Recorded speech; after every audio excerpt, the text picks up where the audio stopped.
안녕하세요. 캡틴 스포츠 분석 프리뷰입니다. 스포츠 토토 혼자 분석하기에는 한계가 있습니다. 이 영상을 통해 조금 더 쉽게 분석에 도움이 되었으면 합니다. 매일 업데이트되는 자료 및 막대한 정보를 무료 공유해드리고 있으니 관심 있으신 분들은 연락주세요. 1.12-5 V-리그 남자부 한국전력 OK저축은행. 이 경기는 서브와 리시브 싸움에서 어느 쪽이 먼저 균열을 만들어내느냐가 승부의 핵심이다. 한국전력은 에디의 서브 에이스를 중심으로 초반부터 강한 서브 압박을 걸고 김정호의 안정적인 공격 마무리로 사이드 아웃 효율을 끌어올리는 그림을 노리고 있다. 전진선이 중앙에서 빠른 속공으로 상대 블로킹을 흔들어주면 김주영 세터가 템포를 한 박자 빠르게 가져가며 블로킹 타이밍을 계속 비껴나가는 구도가 만들어질 가능성이 크다. 반면 OK저축은행은 디미트로프에게 공격 비중이 쏠리는 구조를 피하기 위해 정광인의 리시브와 공격 참여를 통해 사이드 아웃을 최대한 안정적으로 유지해야 하는 입장이다. 그래서 리시브 라인이 버텨주는 시간 동안에는 디미트로프의 고공강타와 중앙 속공이 차례로 살아날 수 있지만 한번 흔들리기 시작하면 세터 선택폭이 줄어들며 공격 루트가 단선화되는 위험이 있다. 그리고 한국전력이 홈에서 서브 강도를 끌어올려 초반부터 리시브 라인을 두들긴다면 OK저축은행은 디미트로프 의존도가 더 높아지고 수비 라인의 움직임도 점점 무거워질 가능성이 있다. 슬로우 템포 랠리보다는 빠른 전환과 서브런이 중요한 매치업이라는 점에서 서브 리시브 교환 상황에서 작은 차이가 세트 후반 점수 차로 직결될 수 있다. 한국전력은 최근 상승세를 타고 있는 공격 퍼포먼스를 바탕으로 서브 압박과 중앙 블로킹을 동시에 활용해 경기 리듬을 끌고 갈 수 있는 카드가 많다. 반면 OK저축은행은 리시브가 흔들리는 구간이 길어질수록 디미트로프의 효율이 떨어지고 정광인에게도 과부하가 걸리면서 후반에 범실이 늘어날 소지가 있다. 결국 이 경기는 한국전력이 초반부터 서브로 압박을 가하며 템포를 선점하느냐 아니면 OK저축은행이 리시브 라인을 버텨내며 디미트로프의 화력을 끝까지 유지하느냐의 싸움이다. 현재 흐름과 홈에서의 집중력을 감안하면 서브런을 통해 브레이크 포인트를 만들어낼 수 있는 쪽은 한국전력에 더 무게가 실린다. 핵심 포인트. 한국전력은 에디와 김정호를 중심으로 한 공격 퍼포먼스가 살아나면서 서브 에이스와 강타가 결합된 공격 밸런스를 보여주고 있다. OK저축은행은 디미트로프 정광인의 화력이 위협적이지만 리시브 라인 흔들림에 따라 중앙 활용이 줄어들고 공격 패턴이 단조로워지는 편차가 크다. 서브 압박 리시브 안정성 중앙 블로킹까지 종합적으로 보면 홈에서 한국전력이 세트 흐름을 주도할 가능성이 높은 매치업이다. 서브런과 리시브 균열, 그리고 세트 후반 집중력을 모두 고려하면 한국전력이 흐름을 끝까지 가져갈 수 있는 구도다. 2.12-5 V-리그 여자부 GS 칼텍스 페퍼저축은행. 이 경기는 단순히 외국인 공격수의 파워 싸움이 아니라 세트가 길어졌을 때 볼 배합과 패턴 변화에서 누가 더 많은 선택지를 가져가느냐가 핵심이 되는 매치업이다. GS 칼텍스는 실바의 개인 화력에 의존하는 비중이 높은 만큼 초반부터 실바에게 하이볼이 몰리기 시작하면 세트 중반 이후에는 공격 패턴이 눈에 보이게 단순해질 가능성이 있다. 레이나와 유서연이 리시브와 공격을 동시에 소화해야 하는 구조라 페퍼저축은행이 서브 타깃을 두 선수 쪽으로 집중시키면 세터의 선택폭은 자연스럽게 줄어들 수밖에 없다. 반면 페퍼저축은행은 세트 초반에는 단순한 오픈과 강타 위주로 분위기를 띄우다가 중반 이후부터 속공백 어택 파이프 공격까지 비율을 다양하게 섞으면서 GS 칼텍스 블로킹 라인의 시선을 계속 흔드는 운영을 가져갈 가능성이 크다. 시마무라의 중앙 블로킹과 속공이 살아나는 순간 GS 칼텍스는 중앙을 의식하느라 사이드 블로킹이 한 발씩 늦어지는 장면이 나올 수 있고 이때 박정아와 박은서, 이한비가 사이드에서 균형 있게 득점을 쌓을 수 있다. 특히 세트가 길어질수록 페퍼저축은행 세터들의 볼 배합이 더 정교해지는 특징을 감안하면 GS 칼텍스 블로킹 라인은 초반보다 후반에 더 많은 가짜 동작과 속임수를 견뎌야 하는 부담을 안게 된다. GS 칼텍스는 실바 쪽으로 승부수를 던지는 흐름이 반복되겠지만 페퍼저축은행이 서브로 리시브 라인을 흔들어 놓은 뒤 실바 방향으로 더블 트리플 블로킹을 세우면 공격 효율은 점점 떨어질 수 있다. 또한 페퍼저축은행은 세트 후반에 들어갈수록 박정아를 중심으로 한 결정구 패턴을 강화하면서 세트 포인트 구간에서 리더 역할을 분명히 해줄 수 있다는 점도 큰 장점이다. GS 칼텍스 입장에서는 리시브 퀄리티를 어느 정도 유지해주지 못하면 중앙 속공 시간차 루트가 사라지고 실바 의존도가 더 높아질 것이고 이는 페퍼저축은행 블로킹에게는 오히려 수월한 그림이 된다.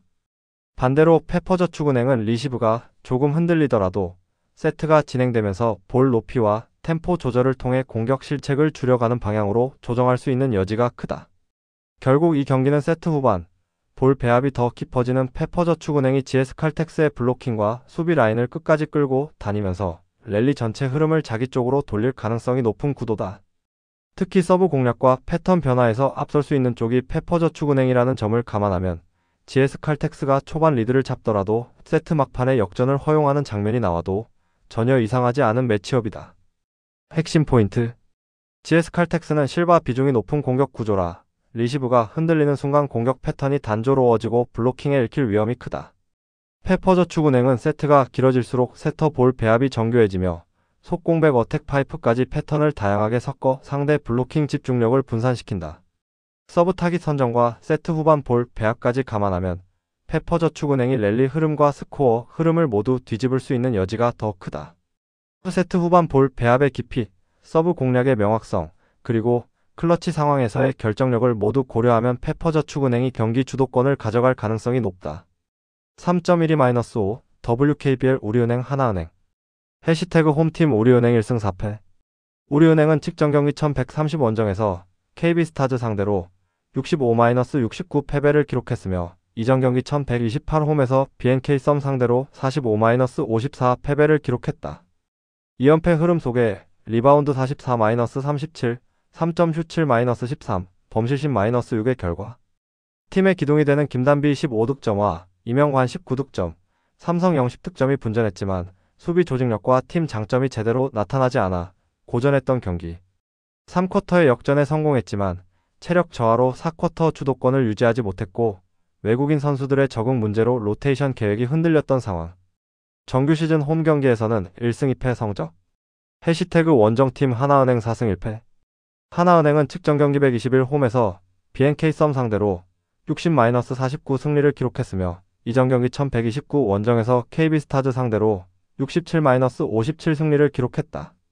3연승 흐름 속에 리바운드 44-31, 3점 슛 6-6, 범실 9-5의 결과. 지난이 20득점 11리바운드로 더블 마이너스 더블을 기록했고 이지마 사키도 14득점 7리바운드로 공격을 이끌었던 경기. 김정은이 7득점 7리바운드를 기록하는 가운데 후반에 결정적인 3점과 수비 가담으로 승부처의 베테랑의 품격을 선보인 상황. 또한 2쿼터에 한때 5점 차까지 뒤졌지만 탄탄한 외곽과 활동량으로 BNK와 시소 게임을 이어갔고 압박 수비와 높은 에너지로 흐름을 되찾은 이후 역전승에 성공했다. 정규 시즌 원정 경기에서는 2연승 흐름 속에 2승 1패 성적. 해시태그 상대전 특징. 1차전 맞대결에서는 우리은행이 원정에서 45-66 패배를 기록했다. 리바운드 42-55, 3점 슛 5-9, 범실 7-5의 결과. 2연패 최근 5경기 3승 2패의 결과. 하나은행은 3연승 흐름에 진앙과 이지마, 사키를 중심으로 공수 안정감이 높아졌고 후반 집중력까지 돋보이고 있어 경기 주도 가능성이 높다. 다만 충분한 재충전의 시간을 보낸 우리은행의 홈경기 일정이 되는 만큼 1차전 맞대결과 같은 무기력한 모습은 나오지 않을 것이다. 1차전에서 승리를 했지만 우리은행 김단비에게 16득점, 13리바운드를 허용하며 김단비에 대한 수비에는 고전했던 하나은행이었다. 가능성이 높은 선택 하나은행 승리. 배당을 노리는 선택 승호패 구간호. 4.12-5 KBL 고양소노 서울 SK. 해시태그 홈팀 고양소노 7승 10패. 고양소노는 측정 경기 1120 원정에서 부산 KCC 상대로 85-74 승리를 기록했으며 이전 경기 1118 원정에서 원주 DB 상대로 93-82 승리를 기록했다. 2연승 최근 5경기 4승 1패 흐름 속에 리바운드 32-34, 3점 슛 13-7, 범실 7-13의 결과. 네이던 나이트가 골밑에서 경쟁력을 보여줬고 이정현이 후반에만 20점을 넣으며 승부처를 지배했던 경기. 빠른 농구와 공격 리바운드 기반의 세컨드 찬스로 흐름을 크게 가져왔으며 이정현은 어매치 중국과 2차전에서 3점 슛 7개 중 6개를 적중시키는 가운데 24득점을 폭발시키며 12년 만에 중국과의 맞대결 2연승을 이끌고 팀에 복귀했다. 정규 시즌 홈 경기에서는 3승 4패 성적.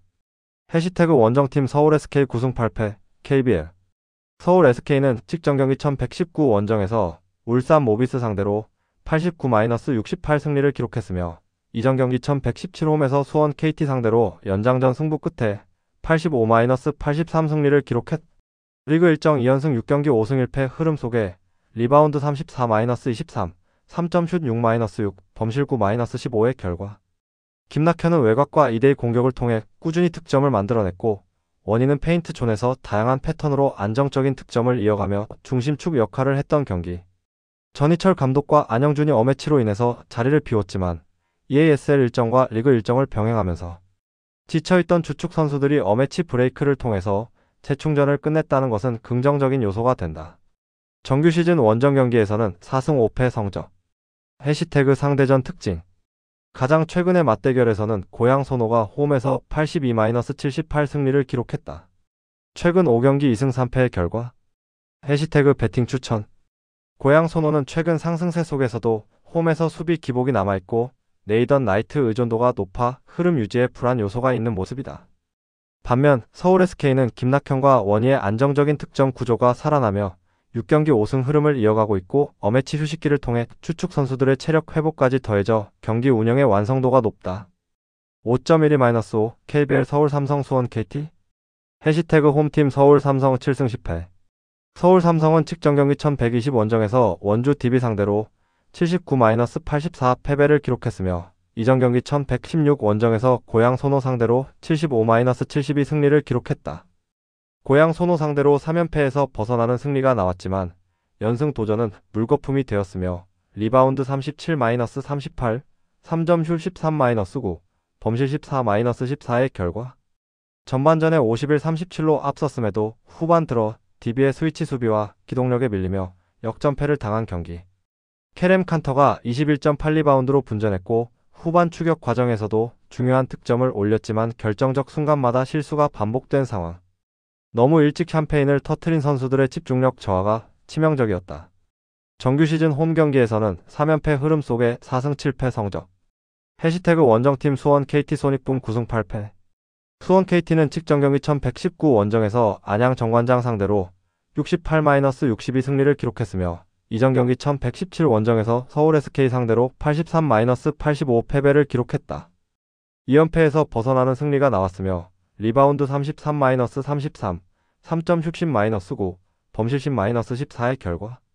데릭 윌리엄스가 위기 상황마다 해결사 역할을 하며 4쿼터 후반 연속 득점으로 승부를 굳혔고 조엘 카굴랑한, 문정현의 외곽 지원도 안정적으로 이어졌던 경기.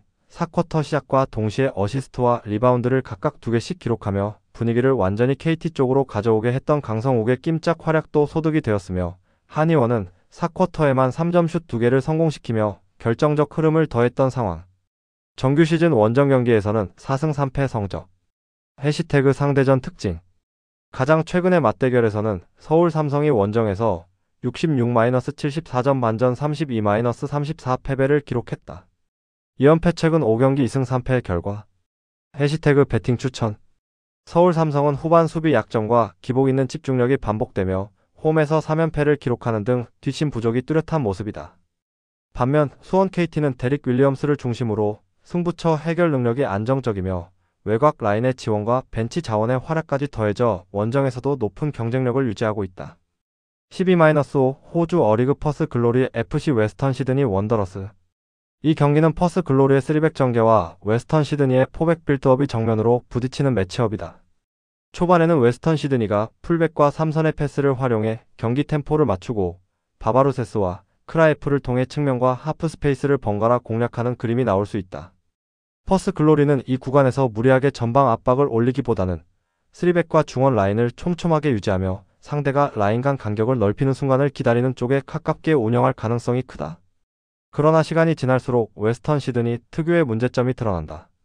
경기가 한번 흔들리기 시작하면 최종 수비진과 미드필더 3선 사이 공간이 태평양처럼 넓게 벌어지는 장면이 반복되고 그 틈이 곧 실점의 씨앗이 된다.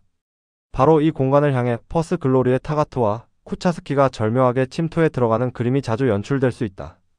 타가트가 수비 라인과 최종 수비수 사이에서 위치를 잡고 쿠차스키가 그 앞뒤로 교차 움직임을 가져가면 웨스턴 시드니 미드필더와 수비는 어느 쪽을 먼저 잡아야 할지 선택의 기로에 서게 된다. 이때 오닐이 중원에서 정확한 전진 패스를 공급해줄 수 있다면 벌어져 있는 그 사이 공간에서 타가트가 바로 슈팅을 가져가거나 쿠차스키에게 결정적인 어시스트를 제공할 수 있는 상황이 자연스럽게 만들어진다. 참고로 타가트는 K리그 수원 삼성에서 활약하던 익숙한 얼굴이라 라인 간 빈 공간을 찾아 들어가는 감각과 박스 안에서의 마무리 능력이 이미 검증된 공격수다. 그래서 수비와 미드필더 진영에서 간격 유지에 실패하는 것이 얼마나 치명적인 불안 요소로 작용될 수 있는지 이번 경기에서 웨스턴 시드니 선수들이 문제점을 제대로 노출해주는 장면이 나올 가능성이 크다. 이러한 조직적인 문제는 하루아침에 개선되기 힘든 특성이라 이번 경기에서도 비슷한 간격 붕괴와 공간 노출이 반복되며 웨스턴 시드니가 불안한 경기력을 보일 여지가 충분하다. 반면 퍼스 글로리는 3백 기반으로 최소한의 수비 안정감을 유지하면서 라인 간 간격이 벌어진 순간을 정확히 겨냥해 타가토와 쿠차스키의 침투를 통해 다양한 득점 찬스를 만드는 데 초점을 맞출 것이다. 결국 이 경기는 누가 더 좋은 축구를 하느냐의 싸움이기보다는 라인 간 간격을 누가 끝까지 버티느냐, 그리고 그 균열을 누가 더 냉정하게 파고드느냐의 싸움에 가깝다. 이 구조를 감안하면 홈에서 퍼스 글로리가 웨스턴 시드니의 간격 붕괴를 찌르며 스코어를 가져가는 시나리오에 더 무게가 실린다. 핵심 포인트: 웨스턴 시드니는 경기 도중 최종 수비진과 미드필더 3선 사이 공간이 태평양처럼 넓게 벌어지는 구조적 불안 요소를 자주 노출한다. 그 벌어진 틈을 향해 퍼스 글로리의 타가토와 쿠차스키가 교차 침투를 시도하면 라인 간 공간에서 슈팅과 결정적인 어시스트 각이 연달아 열릴 가능성이 크다. 조직적인 간격 문제는 단기간에 해결되기 어려운 특성이라 이번 경기에서도 웨스턴 시드니의 불안한 라인 유지가 다시 한번 실점의 빌미가 될 공산이 크다. 라인 간 균열과 침투 타이밍, 전진 패스의 완성도를 모두 합산하면 이 경기는 퍼스 글로리가 홈에서 웨스턴 시드니의 약점을 정확히 찌르며 승부를 정리할 타이밍이다. 12-5 걸프컵 오만 모로코. 이 경기는 라인 간 간격 관리를 잃은 오만과 하프 스페이스를 차지하며 템포를 끌어올리는 모로코의 전형적인 상성 싸움이다. 오만은 5백으로 숫자를 늘려두고 버티려 하지만 미드필더 라인이 너무 깊게 물러나거나 반대로 애매하게 앞으로 나가 있는 상황이 반복되면서 그 사이 공간이 끝없이 벌어지는 문제가 이어지고 있다. 이 진공 상태 구간을 상대 이선에게 내주는 순간 수비수들은 박스 안으로만 더 깊게 말려 들어가고 미드필더들은 뒤에서 헛걸음만 치는 그림이 자주 나온다. 모로코 입장에서는 굳이 복잡한 전술을 준비하지 않아도 된다. 흐리마트가 이 공간에서 볼을 받아 방향을 틀기만 해도 양쪽 측면과 최전방으로 나가는 패스 각이 자연스럽게 열린다. 흐리마트가 전진 패스를 택하면 티소 달리와 엘 베르카오이는 하프 스페이스와 측면 뒷공간으로 동시에 파고들며 오만 수비에 막힌 기준을 완전히 흐트러뜨릴 수 있다. 반대로 흐리마트가 직접 전진 드리블을 선택한다면 수비 라인이 계속 뒤로 물러나는 사이 박스 앞에서 수적 우위가 형성되고 페널티 박스 엣지에서 위협적인 슈팅 각이나 라스트 패스 각이 차례차례 열린다. 오만은 이 상황에서 압박 타이밍을 잘못 가져가면 파울로 끊을 수밖에 없고 그때마다 세트피스와 박스 근처 프리킥을 꾸준히 내어주게 되는 악순환으로 흐를 수 있다. 모로코의 3선은 볼을 잃었을 때도 빠르게 역압박을 걸며 오만이 어렵게 따낸 공을 쉽게 중원에서 다시 회수하는 능력이 있어 두 번째 공격, 세 번째 공격으로 이어지는 파도 공격을 만들 수 있다. 그래서 전반부터 점유율과 위협 지표는 모로코 쪽으로 기울 가능성이 높고 오만은 롱볼과 세컨볼로 간헐적인 반격을 노리는 정도에 그칠 확률이 크다. 그럼에도 불구하고 오만이 박스 안 숫자를 최대한 채워두고 버티면 한동안 스코어가 열리지 않는 구간이 나올 수는 있다. 하지만 라인 사이가 이렇게 비어있는 구조에서는 결국 어느 순간 흐리마트가 타이밍을 맞춰 전진 패스를 찔러 넣거나 직접 중앙을 파고들며 결정적인 찬스를 여러 차례 만들어낼 것이다. 시간이 지날수록 오만의 수비 집중력과 체력은 서서히 떨어지고 그 틈에서 모로코의 이선과 측면 자원들이 컷백 침투 패턴으로 추가골 기회까지 노릴 수 있다. 결국 전술 구조와 라인 간격, 하프 스페이스 장악력, 그리고 중원 퀄리티를 모두 감안하면 이 매치업은 모로코가 경기 흐름을 주도하며 승점을 가져갈 가능성이 높게 형성된 경기라 볼 수 있다. 핵심 포인트: 오만은 3선 미드필더 라인과 최종 수비 라인 사이가 끝없이 벌어지며 그 공간이 사실상 진공 상태처럼 비어있는 구조적 약점을 반복 노출 중이다. 모로코의 흐리마트는 이 구간을 선점해 전진 패스와 침투를 번갈아 시도할 수 있는 플레이메이커로 하프 스페이스 장악에서 확실한 우위를 점할 수 있는 카드다. 티소 달리와 엘 베르카오이가 흐리마트와 연계 박스 앞 에지 지역에서 수적 우위를 확보한다면 모로코의 결정적인 마무리 장면이 여러 차례 나올 가능성이 높다. 라인 간 간격 관리와 중원 퀄리티, 하프 스페이스 장악력을 모두 고려하면 이 경기는 모로코가 천천히 흐름을 끌어가 결국 승부를 정리할 타이밍이다. 12-6 리그앙 스타드 브레스트 29 AS 모나코. 이 경기는 후반 체력 저하와 수비 집중력 문제를 안고 있는 브레스트, 그리고 끝까지 템포를 유지하는 전방 라인을 가진 AS 모나코의 맞대결이다. 브레스트는 홈에서 초반 기세를 앞세워 좌우 측면을 활용하겠지만 시간이 흐를수록 중원 압박과 세컨드 볼 경합에서 한 발씩 늦는 장면이 빈번해질 가능성이 크다. 아조르크가 전방에서 버티며 등지고 받는 장면을 만들어도 주변 이선 지원이 후반으로 갈수록 느려지면서 박스 안 인원수가 줄고 자연스럽게 슈팅 선택 폭이 좁아질 수 있다. 델카스티오의 왼발 크로스와 컷인 위협은 전반에는 통할 수 있지만 모나코 수비가 블록을 좁히고 더블 마킹을 시도하는 시점 이후에는 상대적으로 효율이 떨어질 여지가 있다. 반면에 모나코는 발로군을 축으로 뒷공간을 계속해서 찌르며 미나미노와 골로빈이 하프 스페이스에서 전개와 마무리를 반복적으로 주고받는 그림을 노릴 것이다. 브레스트의 후반 체력 저하로 인해 세컨드볼 처리와 커버링이 늦어지는 순간 박스 앞에서 미나미노와 골로빈이 슈팅 각을 만들어내는 장면이 자연스럽게 늘어날 수 있다. 그래서 전반에는 다소 균형 잡힌 공방이 펼쳐지더라도 후반 승부처에서는 활동량이 유지되는 모나코 전방 라인이 지친 브레스트 수비를 상대로 점점 더 많은 1대1 상황을 만들어낼 가능성이 높다. 특히 발로군은 뒷공간 타이밍 러닝에 능해 브레스트 수비 라인이 무의식적으로 내려앉기 시작하는 타이밍에 맞춰 볼을 끌어내리거나 측면으로 빠져 수비를 분산시킬 수 있다. 여기에 미나미노는 공격 전개가 막혔을 때도 좌우로 폭 넓게 움직이며 링크 플레이와 세컨 침투를 동시에 수행하기 때문에 후반에도 에너지 레벨이 쉽게 떨어지지 않는 자원이다. 브레스트 입장에서는 후반 70분 이후 발로군과 미나미노의 연속적인 돌파 시도에 파울로 버티는 선택을 할 수밖에 없는데 이 경우 박스 근처 프리킥과 코너킥이 늘어나며 실점 위험이 더 커진다. 골로빈이 킥을 담당하는 세트피스 상황에서는 직접 슈팅뿐 아니라 세컨볼을 노린 패턴까지 준비되어 있어 브레스트의 늦어진 커버링 타이밍을 더 곤란하게 만들 수 있다. 그럼에도 브레스트가 홈에서 한두 번 정도는 세트피스나 역습으로 기회를 잡을 수 있겠지만 전체적인 경기 흐름과 체력 분배, 후반 승부처의 에너지 레벨은 모나코 쪽이 분명히 앞선다.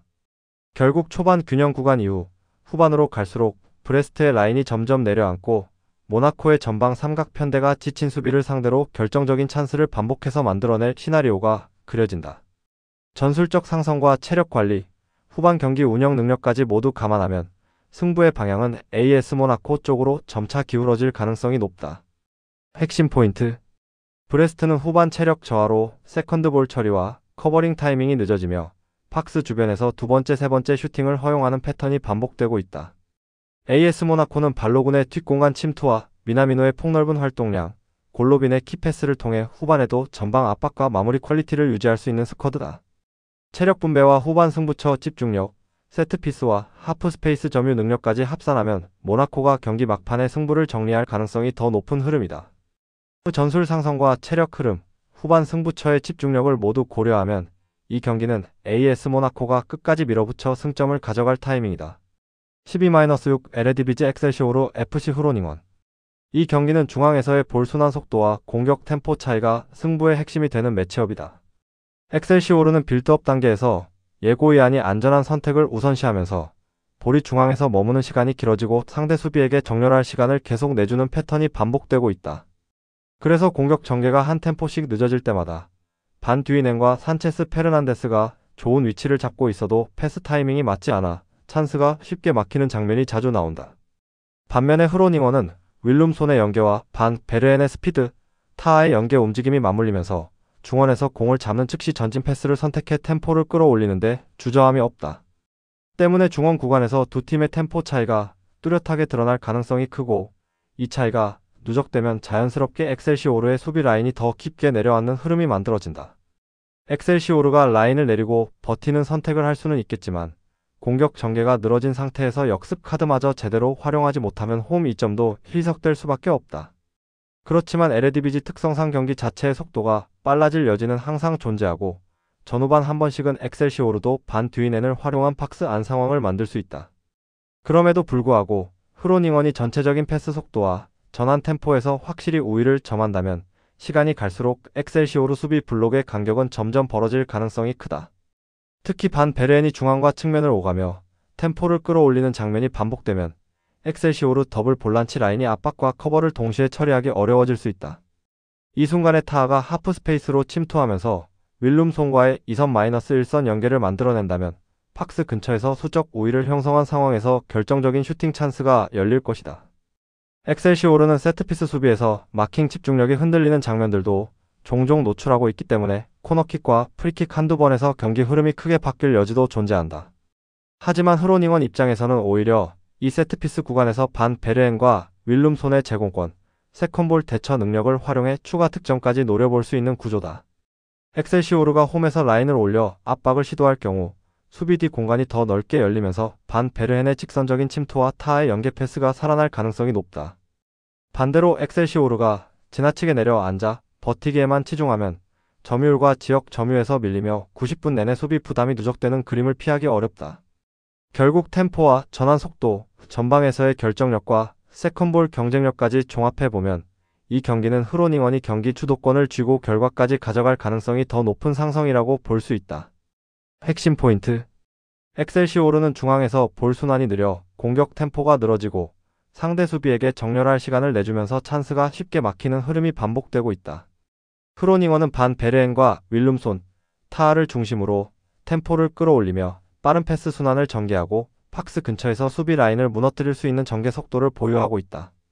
템포 차이와 전환 속도, 세컨볼 경쟁력까지 모두 고려했을 때 90분 전체를 놓고 보면 흐로닝원 쪽 기대값이 더 높게 형성되는 상성 구도다. 중앙 템포와 전환 속도, 에이스의 영향력을 모두 감안하면 이 경기는 흐로닝원이 템포 싸움을 가져가면서 승부까지 가져갈 타이밍이다. 12-6 분데스리가 마인츠 메넨글라트바흐. 이 경기는 리그 최하위권으로 떨어지며 멘탈이 무너진 마인츠와 세트피스를 중심으로 득점 루트를 확보한 글라트바흐의 맞대결이다. 홈팀 마인츠는 3백 수비 라인 앞에서 중원이 쉽게 벌어지면서 상대에게 하프 스페이스와 측면 사이 공간을 자주 내주는 패턴이 고착화되어 있다. 3백이 박스 안 깊숙이 내려앉는 순간 윙백 뒷공간과 중앙 마이너스 측면 사이 공간이 동시에 열리며 크로스와 컷백 모두에 취약한 구조가 된다. 여기에 12경기 23실점이라는 숫자가 상징하듯 한 번 라인이 무너지면 선수들이 조직적으로 버티기보다 개별적으로 달려드는 수비가 많아 파울과 세컨 찬스를 연달아 허용한다. 반면에 글라트바흐는 타바코비치를 정점으로 두고 하크와 슈테거가 좌우와 중앙을 번갈아 점유하면서 크로스와 세트피스 비중을 높이는 공격 루트를 가져간다. 특히 코너킥 상황에서 파포스트로 깊숙이 침투하는 제공권 자원을 활용해 마인츠의 느린 마킹 전환을 파고들 수 있는 상성이다. 마인츠 입장에서는 세트피스 수비 때 한 명 한 명을 놓치지 않고 붙어가는 집중력이 필요한데 최근 분위기와 멘탈을 감안하면 경기 내내 이를 유지하기가 쉽지 않다. 그래서 경기 초반부터 글라트바흐가 크로스와 세트피스를 통해 공중전을 주도하고 세컨볼 경합에서도 우위를 점할 가능성이 높다. 이재성이 전방 압박과 침투로 반격을 시도할 수는 있지만 역습 전개 과정에서 지원 인원이 느리게 붙으면서 공격이 끊기는 장면이 반복될 수 있다. 글라트바흐 더블 피벗의 위치 선정이 안정적이라면 마인츠의 롱볼과 두 번째 볼을 상당 부분 사전에 차단할 수 있는 구조다. 또한 글라트바흐가 선제골을 가져가는 순간 마인츠는 홈팬들의 부담 속에서 라인을 무리하게 끌어올릴 수밖에 없고 이때 뒷공간이 크게 열리는 역습 구도가 만들어진다. 이런 경기 흐름에서는 글라트바흐의 두 번째, 세 번째 득점이 역습 상황이나 세트피스 세컨 찬스에서 나올 여지가 크다. 그럼에도 마인츠가 홈에서 완전히 침묵할 팀은 아니기 때문에 세트피스나 이재성의 침투 한 번으로 위협적인 장면을 만드는 정도의 반격은 가능하다. 결국 수비 집중력과 세트피스 완성도, 그리고 멘탈 관리에서의 차이가 경기 막판으로 갈수록 양 팀의 체감 격차를 크게 만든다. 전술적 구조와 최근 실점 패턴, 세트피스 상성까지 모두 종합하면 글라트바흐가 승점 3점을 가져갈 시나리오에 무게가 실린다. 핵심 포인트. 마인츠는 3-4-3 수비 구조에서 라인 간격이 벌어지며 12경기 23실점이 말해주는 대로 수비 조직과 멘탈이 동시에 흔들린 상태다. 글라트바흐는 타바코비치 중심의 제공권과 파포스트 침투 패턴을 앞세워 코너킥과 크로스 상황에서 높은 득점 기대값을 만들 수 있는 팀이다. 세트피스 완성도와 세컨볼 경쟁력, 그리고 리드를 잡았을 때 경기 운영 능력에서 글라트바흐가 확실히 한 수 위의 흐름을 가져가고 있다. 흐름과 상성, 멘탈까지 모두 고려하면 이 경기는 글라트바흐가 세트피스를 발판으로 승부를 가져갈 타이밍이다. 12-6 잉글랜드 챔피언십 헐시티 AFC 미들즈브러.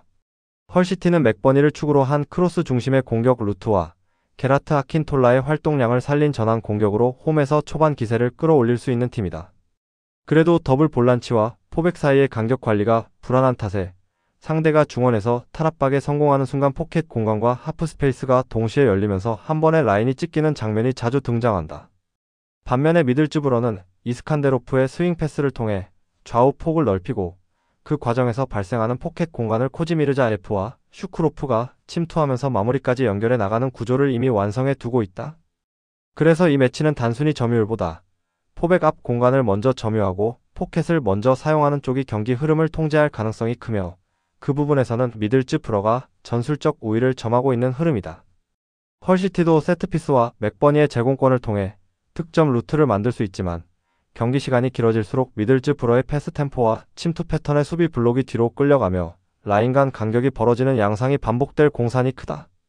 결국 후반으로 갈수록 중원에서의 완성도와 전개 속도 차이가 누적되면서 미들즈브러 쪽에 더 많은 찬스와 득점 기대값이 쌓여갈 가능성이 높은 매치업이라고 보는 편이 합리적이다.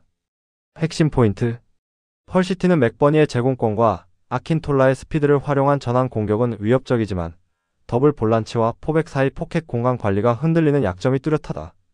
미들즈브러는 이스칸데로프의 스윙 패스와 3-4-3 구조를 통해 포백 앞 포켓을 계속해서 열어두고 코지미르자 F 슈크로프의 침투로 마무리까지 설계할 수 있는 팀이다.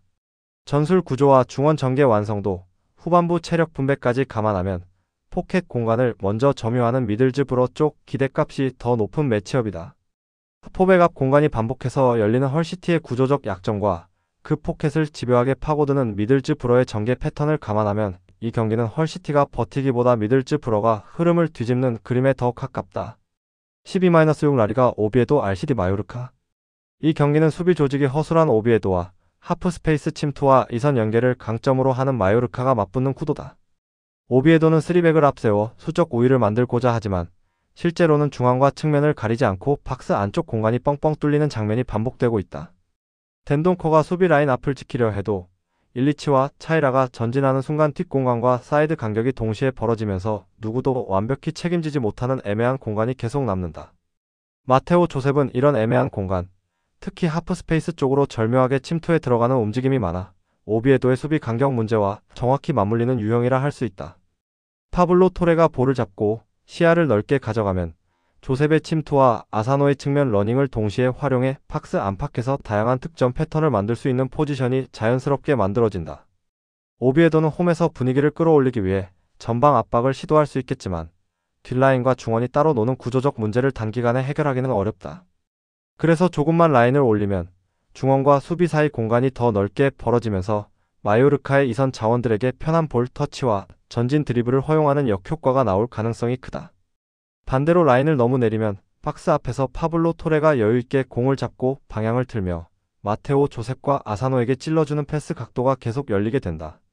마요르카 입장에서는 굳이 무리해서 템포를 끌어올리지 않더라도 차분하게 볼을 돌리면서 오비에도의 수비 간격이 무너지는 타이밍을 기다리는 것만으로도 충분히 찬스를 만들 수 있는 그림이다.